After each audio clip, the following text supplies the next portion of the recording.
Baiklah, kami dari kelompok 1 akan melanjutkan presentasi kami mengenai gaya Lorentz.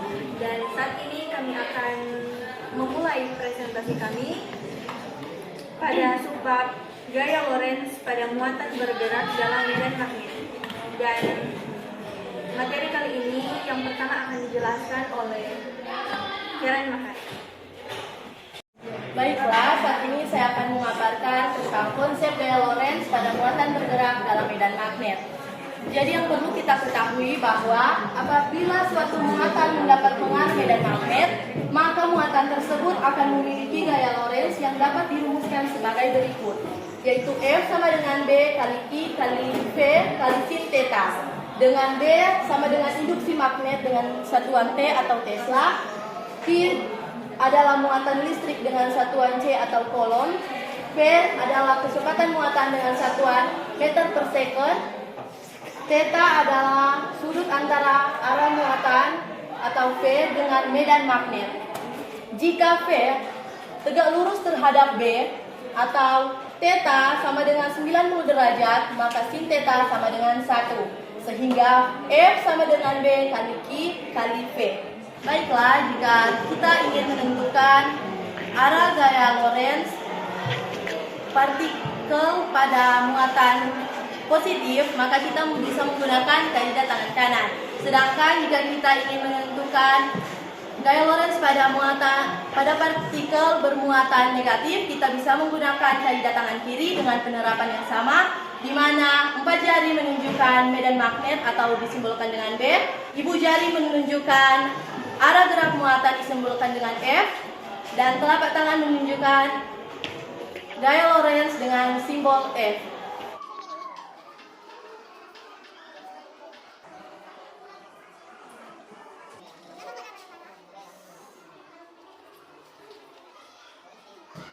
Jadi, jika gerak muatan membentuk suatu lintasan melingkar pada medan magnet, maka besar gaya Lorentz sama dengan besar gaya sentripetal. Kenapa seperti itu?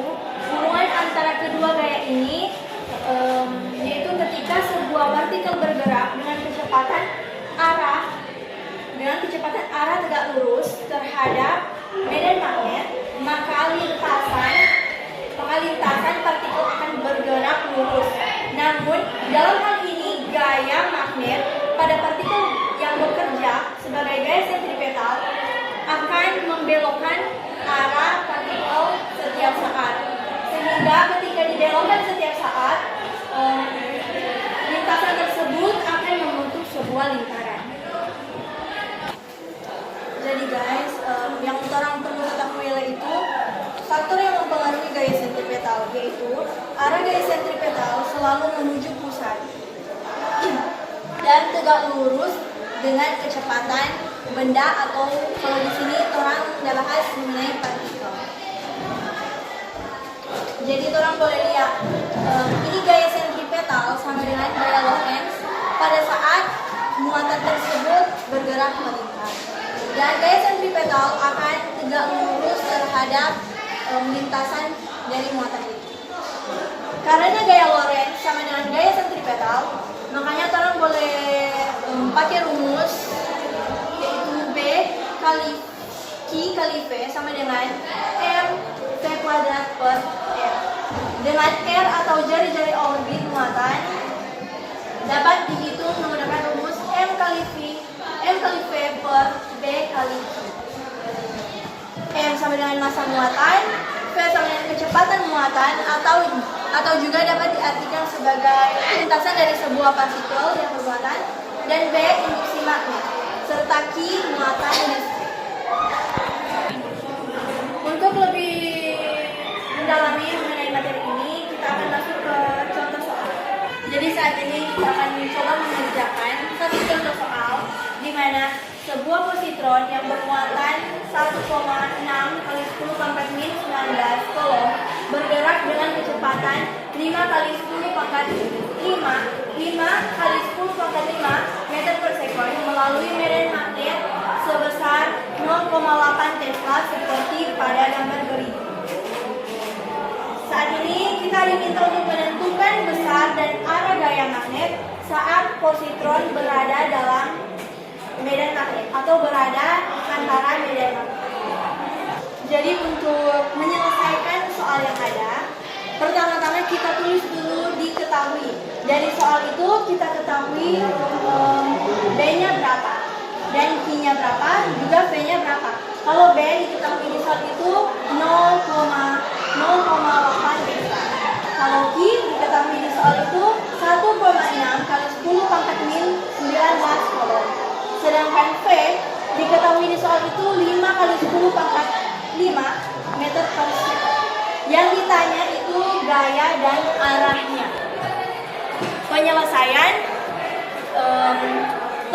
orang boleh lihat di sini. Pertama, orang udah pakai rumus F sama dengan B kali Q kali V. So nak pakai le B kali Q kali V kali sin theta. Siapa begitu? Orang boleh lihat tuh gambar di soal. Di sini kan, orang lihat DP arah dari V itu ke atas. Kong DP arah dari B, orang belum tahu. Orang boleh tentukan karena di mana medan magnet itu selalu DP arah dari utara ke selatan. Makanya orang boleh bikin garis yang lurus seperti ini.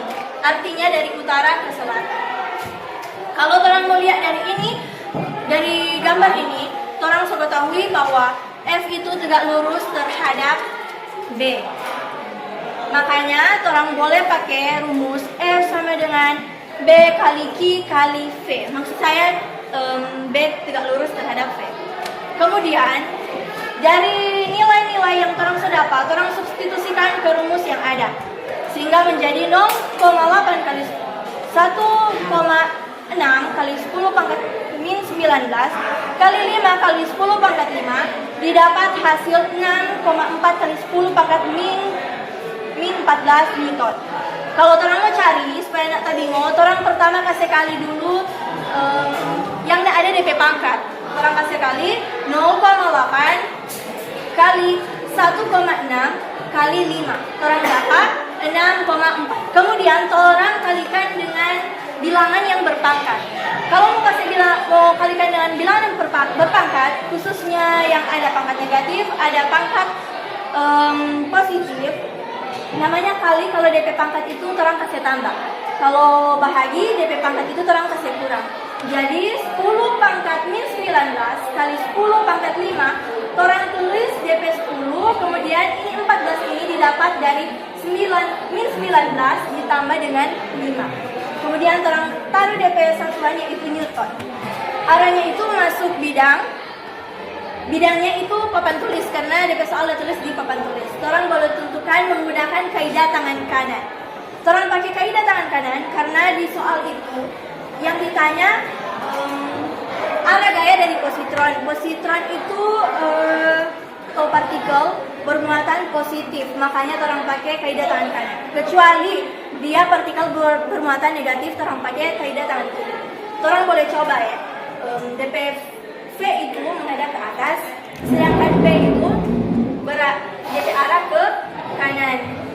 Maka gaya Lorentz atau F itu akan masuk bidang atau papan ini. Sehingga DP gaya orang boleh maksudnya DP arah itu orang boleh tentukan yaitu masuk